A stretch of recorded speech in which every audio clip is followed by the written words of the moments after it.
지난주에 우리는 예수님께서 변화산에서 변화되는 모습을 우리가 함께 나누었습니다. 참 놀라운 경험입니다. 예수님이 그냥 우리와 같은 사람이 아니고 신적인 존재라는 것을 제자들은 분명히 보았습니다. 베드로와 야고보와 요한은 예수님이 그냥 우리와 똑같은 인간이 아니구나. 그분은 하나님이구나라는 것을 볼 수 있었죠. 정말 충격적인 것은 하늘에서 음성이 들릴 때입니다. 이는 내 사랑하는 아들이요. 그러니 너희는 그의 말을 들으라 이야기하셨을 때 적잖은 충격을 받았습니다. 지난주에 말씀드린 것처럼 출애굽기에도 하나님이 구름 속에서 시내산에 임하였던 적이 있습니다. 구름 속에서 하나님의 음성이 들리자 모든 사람이 두려워서 벌벌 떨었죠. 그때 모세는 산꼭대기에 올라가 하나님의 영광을 보여달라고 요청합니다. 그때 하나님이 이렇게 말씀하셨습니다. 너는 내 얼굴을 못 본다. 나를 보고 산 사람이 아무도 없다. 내가 내 영광이 지나갈 때에 내가 너를 반석 틈에 두고 내가 지나도록 내 손을 너를 덮어두었다가 손을 거두겠다. 그러면 내가 내 등을 볼 것이고 얼굴은 볼 수 없을 것이다. 모세는 하나님의 영광을 직접 볼 수 없었습니다. 하지만 하나님의 영광을 잠깐 본 모세는 변화되었습니다. 그의 얼굴에서 비치는 광채는 사람들이 그냥 똑바로 쳐다보지 못할 정도로 광채가 났습니다. 좋기 1400년이 더 지나 변화산에서 하나님의 영광이 또다시 나타났습니다. 눈부신 광채 때문에 예수님의 옷이 세상에서 빨래하는 자가 그렇게 희귀할 수 없을 정도로 매우 희어졌습니다. 구름 속에서 들리는 음성은 동일합니다. 하나님이 친히 말씀하십니다. 매우 비슷한 것 같은데 결정적인 차이가 두 가지가 있어요. 하나는 모세는 태양빛을 받아 그 빛을 반사하는 달과 같은 역할을 했을 뿐입니다. 하지만 예수님은 빛의 근원이 되셔서 스스로 빛을 내십니다. 인간의 모습을 한 하나님의 영광, 그 하나님의 영광을 제자들이 변화산에서 보았습니다. 또 하나의 차이점은 베드로와 야고보와 요한이 하나님을 직접 만났다는 점이에요. 하나님을 만나면 다 죽는다고 했는데 죽지 않았습니다.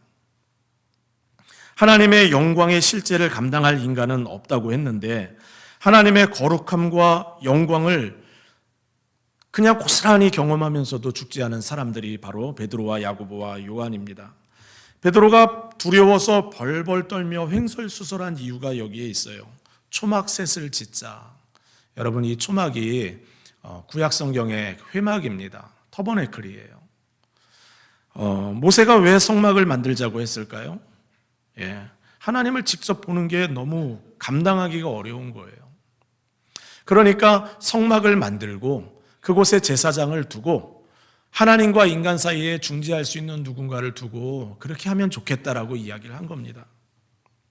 그 놀라운 현장에 3명의 제자가 서 있는데 구름 속에 하나님의 음성이 들립니다. 이는 내 사랑하는 아들이니 너희는 그의 말을 들어라.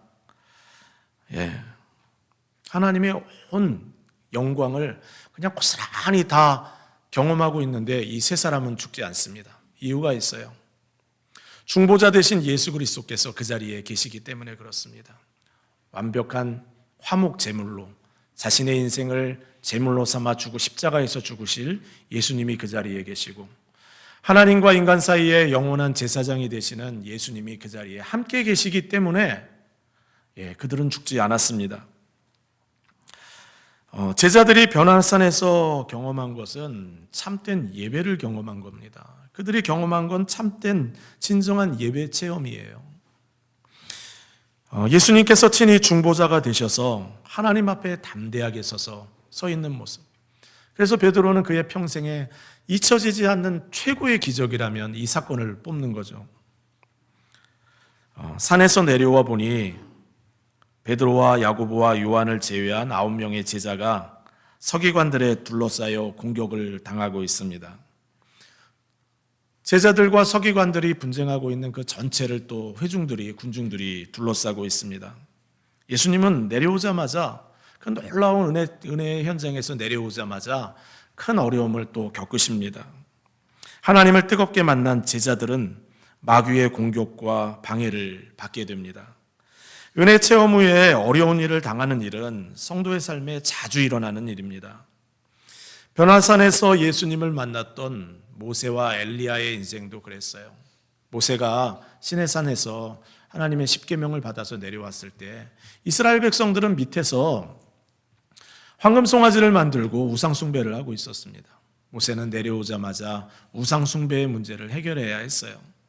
엘리야도 마찬가지입니다.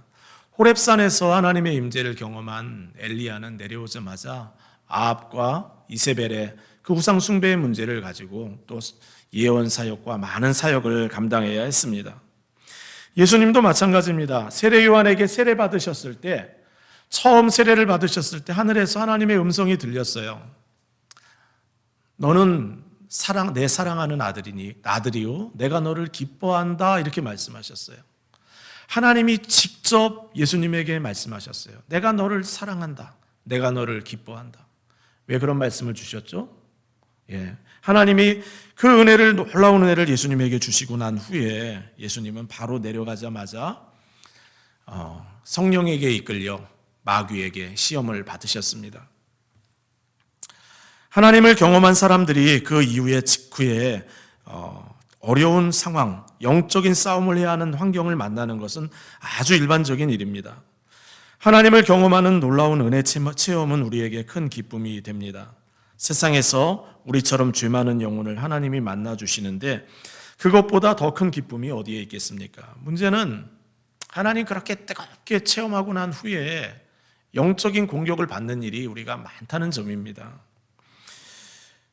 우리를 넘어뜨리려고 하는 수많은 공격과 유혹과 우리의 힘으로 해결할 수 없는 많은 문제들을 영적인 체험 이후에 하는 일들이 많다는 거죠. 상황을 보면 충분히 이해가 됩니다. 우리가 하나님 깊이 만났는데 누가 제일 싫어하겠습니까? 마귀가 제일 싫어하지 않겠어요? 영적인 존재의 마귀가 있다면 이것은 당연한 일입니다. 은혜 받은 성도들을 무너뜨리려고 하는 그 마귀의 모든 공격이 우리 앞에 있을 수 있는 거죠. 성경은 마귀의 모습을 이렇게 묘사합니다. 근신하라 깨어라 너희 대적 마귀가 우는 사자같이 두루다니며 삼킬 자를 찾나니.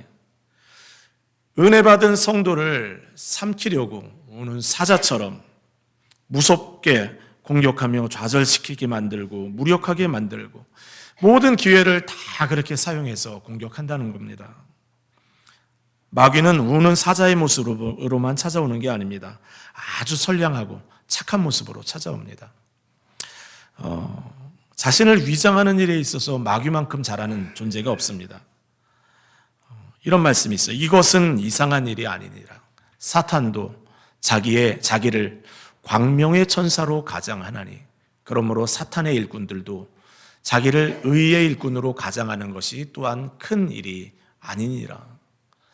마귀는 탈을 쓰고 선량하고 착한 모습으로 우리를 찾아옵니다. 초대교회의 어려움이 무엇입니까? 거짓 선지자들이 교회에 들어와서 교회를 어지럽히는 거예요. 아주 선량해 보입니다. 하지만 그 마음에는 악함이 있습니다. 오늘날 신천지를 비롯한 많은 이단들이 교회에 접근하는 방식과 비슷합니다. 교회에 들어와서 열심히 봉사합니다. 헌금도 제법 합니다. 성도들도 따뜻하게 사랑하며 섬깁니다. 그러다가 어느 정도 세월이 지나면 이제 교회를 뒤집어도 되겠다 생각이 되면 본격적으로 행동하기 시작합니다. 교회에 분쟁을 일으키고 교회를 풍비박산을 만들어 버립니다. 마귀의 사람들은 교회에 관심이 없어요. 정상적인 교회, 건강한 교회, 부시는 일에 관심이 많습니다. 교회를 통해 자신이 얻을 것만 생각합니다. 가룟 유다가 그랬고 많은 거짓 선지자들이 그랬습니다. 그들의 마침은 멸망이요 그들의 신은 배요 그 영광은 그들의 부끄러움에 있고 땅의 일을 생각하는 자라. 여기 재밌는 표현이 거짓 선지자들의 신은 그들의 배라 이렇게 이야기하고 있어요. 그들의 신은 배요. 배가 이 배입니다. 배. 자기 만족 위해서, 자기 이익 위해서, 자기 배 불리기 위해서 교회 안에 들어와서 어렵게 만든다는 거예요. 그래도 우리가 걱정하지 않을 수 있는 이유가 뭡니까? 그들의 마침은 멸망이다 이렇게 이야기하고 있지 않습니까? 하나님은 하나님의 교회를 어지럽히는 사람들을 결코 간과하지 않으십니다. 하나님은 우리에게 넉넉하게 이길 힘을 주시고 믿음의 교회가 견고하게 서서 계속해서 전진할 수 있도록 도우십니다. 하나님을 뜨겁게 만나면 만날수록 예배의 경험이 크면 클수록 마귀의 공격도 거세다는 표현. 뒤집어서 또 한번 생각해 볼 필요가 있는데요. 왜 하나님은 성도들이 큰 고난과 장애물을 만나기 전에 먼저 찾아오셔서 그 큰 은혜를 우리에게 주시는 걸까요? 하나님은 항상 그렇습니다. 우리가 어려움을 만나기 전에 하나님의 큰 은혜로 우리를 찾아오셔서 우리를 안아주세요. 우리를 하나님이 우리가 생각하는 것보다 훨씬 더 사랑하시거든요. 시험을 만난다면 그 시험을 이길 힘을 주시기 위해서 먼저 오셔서 우리에게 은혜를 주시는 겁니다. 예수님도 어머니 마리아와 아버지 요셉의 아들로 그렇게 살아가다가 공생의 시작을 할 때에 그때 하나님이 나타나셔서 내가 너를 사랑한다, 내가 너를 기뻐한다 말씀하지 않으셨습니까? 변화산 사건도 마찬가지입니다. 이제 예수님은 십자가를 바로 눈앞에 두고 계세요. 그 십자가 사건을 두고 다시 한번 나타나셔서 말씀하시는 거예요. 이는 내가 사랑하는 아들이니 너희는 그의 말을 들으라. 이번에는 예수님에게도 그렇게 분명히 말씀해 주시면서 제자들에게도 이야기하십니다. 이유가 뭐예요? 이제 제자들도 큰 고난을 만나야 되거든요. 걷잡을 수 없는 그토록 신뢰했던 예수님이 십자가에서 죽는 사건을 바로 눈앞에서 보아야 하거든요. 제자들에게 큰 은혜로 주시며 찾아옵니다.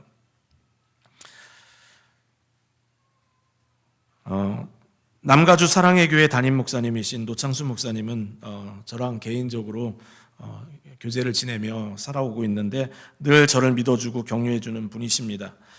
지난 저의 담임 목사 위임 예배 때 그분이 박 목사가 너무 힘들어하면 자기가 데려가겠다고 얘기했던 말도 안 되는 이상한 이야기를 했던 목사입니다. 그 목사님은 제 아내에게 당신 남편 정말 진국이라고 하며 결혼 잘했다고 이야기를 해주었습니다. 제 아내가 저한테 와서 그랬어요. 같이 안 살아보면 저렇게 이야기할 수 있지 하며 웃었습니다. 하지만 저는 그분을 생각할 때마다 늘 고마운 마음이 있습니다. 그렇게 인정해주고 격려해주는 것이 같이 사역하는 기간에 참 힘이 됐습니다. 부목사로 지나면서 어려운 일들이 여러 번 있기도 했지만 신뢰받는 것 그리고 인정받는 것이 얼마나 큰 힘이 되는지를 느끼는 시간이었습니다. 사랑에는 사랑 안에 두려움이 없고 온전한 사랑이 두려움을 내어 쫓나니 두려움에는 형벌이 있음이라. 두려워하는 자는 사랑 안에서 온전히 이루지 못하느니라. 사랑이 있으면 모든 일을 감당할 힘이 있습니다. 하나님이 우리에게 먼저 찾아오셔서 사랑으로 우리를 안아주시는 이유는 우리가 그 모든 일을 감당할 힘을 주시기 위함입니다. 두려움이 없이 담대하게 살아갈 힘을 주시기 위하여 하나님은 우리에게 찾아오셔서 격려해 주시고 사랑한다고 말씀을 해 주십니다. 우리에게 필요한 것은 하나님을 만나는 예배 체험입니다. 하나님 앞으로 담대히 나아가 우리를 위해 행하시는 하나님의 놀라운 은혜를 경험하는 것, 그냥 우리가 머리로만 하나님을 아는 게 아니라 하나님을 정말 만나는 것이 우리에게 있을 때 우리의 인생의 일은 잘 감당할 수가 있어요. 인생은 석가모니가 이야기한 것처럼 고통의 바다가 맞습니다. 죄가 세상에 들어온 이후로 세상은 수많은 고난을 우리에게 가져다 줍니다. 하지만 하나님을 만난 성도는 담대합니다. 이길 힘을 얻습니다. 어떠한 어려움도 능히 감당할 수가 있게 하나님이 이끌어 주십니다. 산 아래에 내려와 보니까 9명의 제자들, 베드로, 야고보, 요한 외에 9명의 제자들이 한 아버지가 데려온 귀신 들린 아이를 고치지 못해서 전전긍긍하고 있습니다. 그럴 때 예수님이 다시 쫙 나타나니까 사람들이 너무 반갑게 예수님께 다가왔어요. 그리고 인사를 합니다. 예수님은 왜 논쟁을 하고 있는지 물어보셨어요. 여기 논쟁하다라는 단어, 시제타이는 전투할 때 사용되는 단어입니다. 예수님이 종교 당국 이스라엘 바리새인과 서기관들과 논쟁하실 때 자주 사용됐던 단어가 바로 이 시제타인입니다. 예수님은 서기관들에게 자신의 제자들을 공격하지 말고 자신에게 질문하라고 명령합니다. 그때 귀신 들린 자의 아버지가 대답합니다. 귀신 들린 아들에 대해서 설명하는데 아버지는 아들의 안전에 대해 당혹스러워하며 두려움을 갖고 있었어요. 경련을 일으키고 거품을 물고 쓰러져서 발작을 하고 스스로를 해하는 아들, 이를 갈고 새하얗게 질려있는 모습. 아들을 고쳐달라고 제자들에게 데려왔는데 제자들은 못한다는 거예요. 아버지 이야기를 다 들은 예수님이 그 자리에 모인 사람들에게 말씀하십니다. 19절 말씀입니다.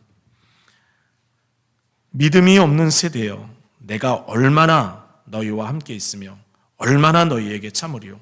그를 내게로 데리고 오라. 마가복음에 이 세대, 믿음이 없는 세대여라고 얘기했는데 이 세대라는 단어가 5번 사용됩니다. 게네아라는 단어인데요. 이 단어는 한 번도 제자들을 설명할 때 사용된 단어가 아닙니다. 이 단어는 예수 그리스도를 하나님으로 인정하지 않고 믿지 않으며 대적하는 바리새인들과 서기관들과 믿지 않는 무리들을 향하여 사용됐던 단어입니다. 예수님을 믿지 않고 예수님을 미워하고 죽일 생각만 하고 있는 그들의 마음의 본심을 아시는 주님은 그들을 책망하십니다. 그리고는 귀신 들린 아들을 자신에게로 데려오라고 하십니다. 아이가 예수님 앞에 왔어요. 왔는데 또 그 앞에서 발작을 하는 거예요. 거품을 물고 쓰러지는 거예요. 귀신 들린 현상입니다. 그런 병이 있을 수 있어요. 하지만 그런 병이 있는 그런 아이가 아니에요. 예수님을 보자마자 이런 행동을 보이는 것은 그 안에 악한 영의 역사가 있다는 거죠. 예수님은 언제부터 이 아이가 이렇냐고 물어보았어요. 어릴 때부터라고 했습니다. 귀신이 아들을 죽이려고 불과 물에 자주 뛰어들게 한다고 했습니다. 아주 어려서부터 이 아이는 안전하지 못했습니다. 불로 뛰어들고 물로 뛰어들고 거품을 물고 쓰러지며 부딪히고 상하고 부모의 마음은 늘 상하였어요. 아버지는 지푸라기라도 잡는 심정으로 예수님께 고백합니다. 22절 말씀인데요. 무엇을 하실 수 있거든 우리를 불쌍히 여기사 도와주옵소서. 무엇을 하실 수 있거든 우리를 불쌍히 여기사 도와주옵소서. 여러분, 변화산에서 예수님이 놀랍게 변화하신 후에 내려와서 귀신 들린 아이를 고친 사건은 마태복음, 마가복음, 누가복음에 다 나옵니다. 그런데 이 마가복음에는 예수님과 그 귀신 들린 아이의 아버지의 대화가 소개되어 있어요. 길게 소개되어 있어요. 여러분, 성경책을 조금만 관찰해 보신 분이라면 아는데 마가복음은 공관복음, 마태, 마가, 누가, 요한복음 중에 제일 짧은 책입니다. 스토리 전개가 굉장히 빠르게 지나가요. 어떤 성경에는 길게 나와 있는 것을 바짝 줄여가지고 짧게 얘기해요. 그런데 이 이야기만큼은 길게 늘려서 이야기를 하고 있어요. 왜 그렇게 하냐면 여기에 지금 마가가 정말 얘기하고 싶은 게 있는 거예요. 지금 마가는 8장부터 시작해서 길에서 제자들에게 제자의 삶이 무엇인지를 가르쳐주고 있습니다. 제자의 삶은 자기를 부인하고 자기 십자가를 지고 예수님을 따라가는 삶이다. 예수님이 이 땅에 온 것은 섬김을 받으려 함이 아니요 섬기려 오셨고 많은 자들의 희생물로 주기 위하여 오셨다라는 이야기를 하시며 제자들을 이끌어가고 계세요. 제자는 섬기는 자가 되어야 된다라는 이야기를 하고 있는데 그 이야기를 하는 와중에 믿음에 대해서 이야기를 하고 있는 거예요. 제자의 삶을 살려면 믿음이 있어야 된다는 겁니다. 아버지는 자신을 불쌍히 여겨달라고 요청합니다. 여러분, 도와달라는 말과 불쌍히 여겨달라는 말은 다른 말입니다. 불쌍히 여겨달라. 긍휼히 여겨달라는 말입니다. 제가 설교와 예배 전에 같이 기도하자고 하며 자주 여러분에게 주님의 긍휼을 구하며 기도하자고, 우리를 불쌍히 여겨달라고 기도하자고 이해하는 기도를 요청하는 이유가 있어요. 예수님의 마음 깊은 곳에 있는 그분을 움직이는 가장 근본적인 힘이 긍휼히 여기는 마음이기 때문에 그렇습니다. 우리가 긍휼히 여기면, 하나님이 우리를 긍휼히 여기시면 우리는 인생의 모든 문제들을 믿음으로 잘 감당할 수가 있습니다. 여러분, 생각해 보면 예수님은 얼마든지 이 상황에서 말 한마디로 마귀를 쫓아내고 아이를 자유롭게 할 수 있었습니다. 하지만 예수님은 그 자리에 모인 수많은 사람들의 마음 안에 있는 그 불신, 믿음 없음을 보고 있습니다. 그 장애물을 반드시 해결해야 했습니다. 귀신 들린 아이의 아버지에게도 믿음은 거의 보이지 않습니다. 겨자씨만한 믿음, 아주 작은 믿음이 보일 듯 말 듯 합니다. 그래도 예수님은 아버지의 마음 안에 있는 작은 믿음의 씨앗, 그 불씨를 보시며 말씀하십니다. 할 수 있거든이 무슨 말이냐? 할 수 있거든이 무슨 말이냐? 믿는 자에게는 능치 못할 일이 없느니라. 할 수 있거든. 이 표현은 예수님을 믿는 것 같기는 한데 온전히 믿지 않는 거예요. 하나님을 신뢰하는 것 같은데 전적으로 신뢰하지 않는 거예요. 오늘날로 표현하면 교회는 열심히 나오는데 자신의 삶을 자신이 계획하는 대로 사는 거예요. 완전히 신뢰하지 않는 거예요. 할 수 있거든이 무슨 말이냐? 믿는 자에게는 능치 못한 일이 없느니라.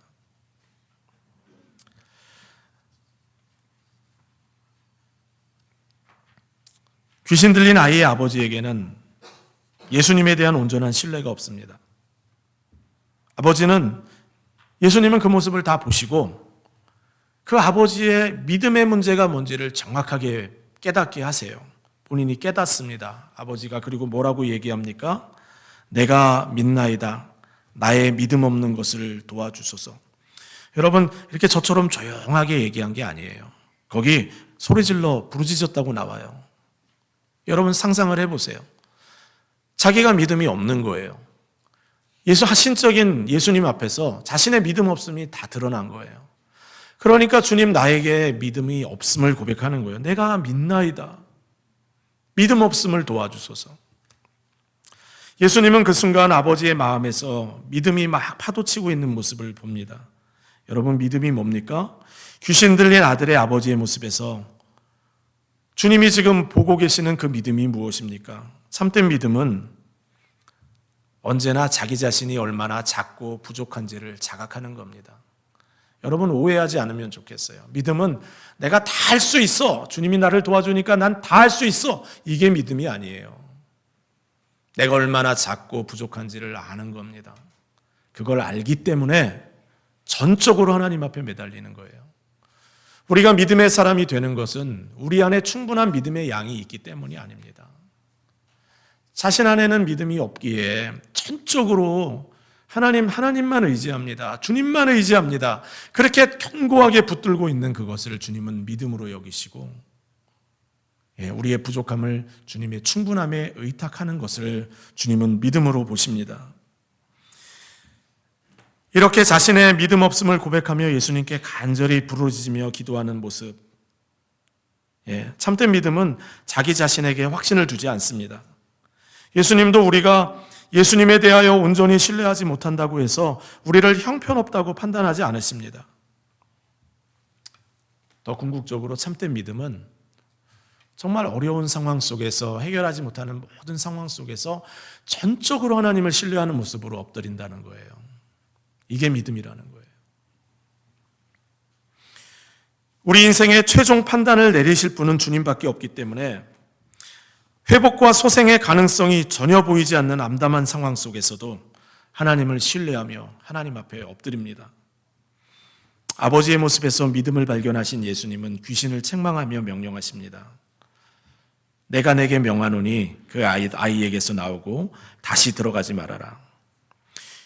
귀신이 소리를 지르면서 나가는데 또 한 번 아이를 한 번 뒤흔들어 놓습니다. 발작을 하게 만드는 거예요.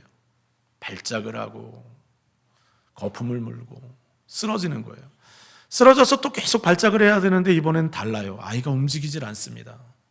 죽었다고 생각이 되는 거예요. 사람들이 다 죽었다고 이야기를 합니다. 그런데 예수님이 아이의 손을 잡아서 일으키십니다. 다시 일어나서 건강하게 살아가는 아들이 되었습니다. 이 사건이 있던 날 밤 예수님은 제자들과 함께 집안에서 대화를 나누셨습니다. 제자들이 질문했습니다. 왜 우리는 귀신을 쫓아내지 못했습니까, 주님? 주님이 대답하셨어요. 기도 외에는 다른 것으로, 기도 외에 다른 것으로는 이런 종류가 나갈 수가 없다. 기도에는 예수님에 대한 온전한 믿음과 신뢰가 동반해야만 한다라고 말씀한 거예요. 제자들은 기도에 실패했기 때문에, 믿음에 실패했기 때문에 하나님의 능력을 보지 못했다, 이렇게 말씀을 하셨어요. 믿음은 우리가 무엇을 했고 우리가 무엇을 가졌느냐의 문제가 아니에요. 믿음은 내 능력이 얼마나 되느냐의 문제가 아니에요. 믿음은 내가 믿는 예수님이 누구인가에 달린 문제예요. 믿음은 내가 믿는 예수님이 우리를 위하여 무엇을 하셨는가에 대한 문제예요. 우리가 믿음으로 기도하면 하늘의 문이 열립니다. 하나님이 우리에게 찾아오세요. 변화산의 사건을 우리가 경험하는 비결이 여기에 있어요. 하나님, 나는 무능합니다. 나는 아무것도 없습니다. 내가 신뢰하는 것은 주님밖에 없습니다라고 고백할 때 하늘의 문이 열리고 진정한 예배 체험이 우리 앞에 펼쳐지는 거예요. 저는 1995년 전도사 사역을 시작으로 30년 가까이 목회자의 삶을 살아가고 있습니다. 돌이켜 생각해 보면 목회는 정말 어려운 일이다 매번 생각을 합니다. 성도들을 신방하면서 성도들이 직면하는 많은 인생의 문제들을 들을 때마다, 질병에 걸려 있는 성도들을 만날 때마다 무력감을 느낍니다. 제가 할 수 있는 것이 아무것도 할 수 없다라는 그 무력감이 때때로는 마음을 짓누르기도 합니다. 더군다나 목회는 말로 사람을 설득하는 게 아닙니다. 하나님이 성도 한 분 한 분에게 말씀하기를 원하는 것을 하나님의 도구가 되어 잘 전달하는 일을 해야 하는데, 이것은 제 말의 능력에 달린 게 아니에요. 하나님이 하시는 일이에요. 그러니 하나님을 전적으로 의지해야지만 가능한 일이에요. 그런데 참 쉽지가 않습니다. 목회를 하는 저에게는 방법이 딱 하나밖에 없습니다. 오늘 귀신 들린 아이의 아버지가 주님만 의지하며 내가 믿나이다, 나의 믿음 없음을 도와주소서라고 부르짖는 것처럼 그 방법밖에는 목회의 방법이 없습니다. 그런데 이 방법은 목회자들만의 방법이 아니에요. 모든 성도들의 인생을 살아가는 삶의 방법입니다. 저와 함께 36주 제자훈련을 받았던 한 집사님이 계십니다. 한국 소속 제약회사 직원으로 미국에 근무하는 분이셨어요. 회사가 어려워지면서 해고를 당했습니다. 얼마나 어려워졌는지 1년 이상 지내면서 아파트 렌트도 비용을 내지 못해서 참 고통스러운 시간을 보내야 했습니다. 그 고통스러운 기간 동안 저와 함께 제자를 훈련을 하며 하루에 2시간 이상 말씀을 보고 기도하는 훈련을 하며 그 시간은 하나님의 은혜를 구합니다. 그러면서 이제 하나님께서 새로운 마음을 주셔서 이제 회사를 창업하게 되었고 그 비즈니스를 시작하게 되었는데, 하나님이 복을 많이, 은혜를 주셨어요. 그래서 재정적으로는 어려움이 없도록 도와주셨어요. 회사가 나스닥에 상장되고 10년 사이에 회사는 무섭게 성장하는 회사가 되었습니다. 근데 저는 정말 궁금한 게 하나 있었어요. 이 질문입니다. 그분은 비즈니스를 할 만한 그런 사람이 아니었어요. 제가 그분을 볼 때마다 늘 생각한 것은 정말 저분은 학자구나, 그런 생각을 했어요. 제가 궁금하면 잘 참지 못하는 편이어서 불러다가 질문을 했습니다. 나 되게 궁금한데 어떻게 당신이 미국에서 이렇게 큰 회사를 일구기까지 비즈니스를 할 수 있냐 물어봤더니 그분이 저에게 이렇게 대답을 했습니다. 목사님이 정확히 보셨어요. 저는 비즈니스를 할 만한 사람은 아닙니다. 그런데 그래서 제가 더 힘쓴 게 뭐냐면 제 곁에 좋은 사람을 많이 두려고 노력을 했습니다. 함께 협력해서 시너지를 만들려고 노력을 많이 했다는 거예요. 그리고 또 한 가지를 이야기했는데 정말 하나님을 의지했다는 거예요. 하나님만 의지했다는 거예요. 그리고 그 얘기를 들어보니까 생각나는 여러 가지 일들이 있습니다. 교회에 특세가 있으면 집이 40분 이상 거리인데 부부가 안 빠지고 나옵니다. 토요일마다 새벽마다 나와서 기도하고 회사에 가정에 중요한 결정이 있을 때마다 기도의 자리를 떠나지 않습니다. 훈련을 받으면서 목자로 하라, 목자로 섬기라고 권면을 했는데 그때부터 목자가 본인의 사명으로 알고 지금까지 10년 넘게 그 바쁜 인생을 살아가면서도 목자의 사명을 감당합니다. 출장이 참 많은데도 목자를 하면서 살아갑니다. 저랑 같은 나이인데 집사님이신데 주일이면 부부가 나란히 손을 잡고 이렇게 들어와요. 그래서 제가 뭐 연애하냐고 이렇게 불륜이냐고 막 농담하면서 그런데 다정하게 들어오면서 교회 안에서 섬기며 살아가는 모습이 아름답습니다. 전혀 있는 그만큼 성취했으면 좀 있는 척할 만도 한데 전혀 그러지 않습니다. 정말 하나님의 도움이 아니면 안 된다는 것을 알고 있는 분이세요. 성도 여러분, 우리에게 필요한 믿음이 바로 이 믿음입니다. 주여 내가 믿나이다. 나의 믿음 없음을 도와주소서. 주님이 우리에게 보기를 원하는 믿음은 내 능력과 내 힘을 의지하는 것이 아니라 주님을 정말 믿는 거예요. 주님만을 신뢰하고 그 앞에 엎드려서 살아가는 거예요. 그러면 하나님이 우리를 책임져 주십니다. 든든하게 우리의 인생을 이끌어 주세요. 의미 있고 가치 있고 보람된 우리의 인생으로 주께서 이끌어 가세요. 원하기는 주님 신뢰하면서 정말 주님만 바라보면서 하나님이 여러분 앞에 펼치시는 그 샬롬의 은혜를 누리며 주님과 동행하시는 저와 여러분 다 되시기를 주님의 이름으로 축원합니다. 함께 찬양하겠습니다.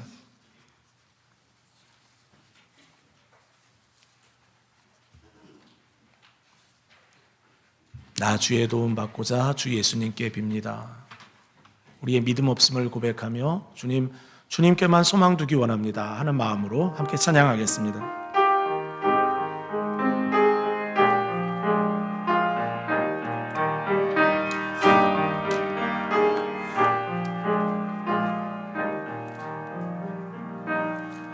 나 주의 도움 받고자 주 예수님께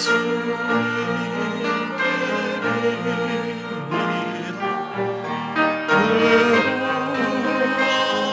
그구하러 가시사 날 받아주소서.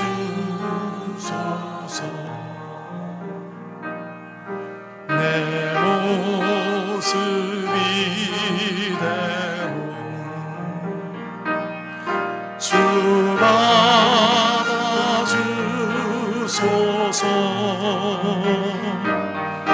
날 위해 돌아가신 주 날 받아주소서.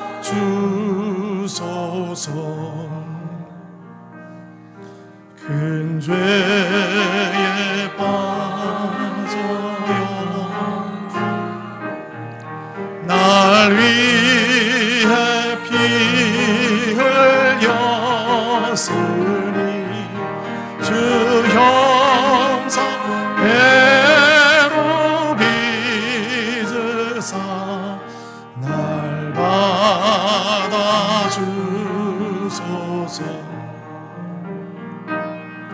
내 모습 이대로 주 받아주소서.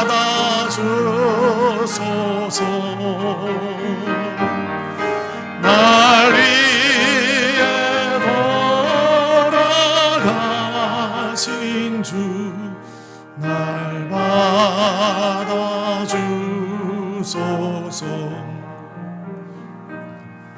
내 힘과 결심 약한 늘 깨시우니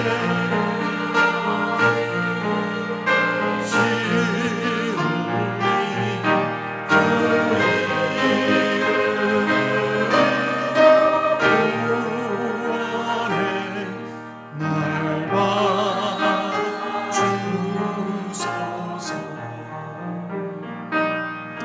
내 모습 이대로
크신 주 날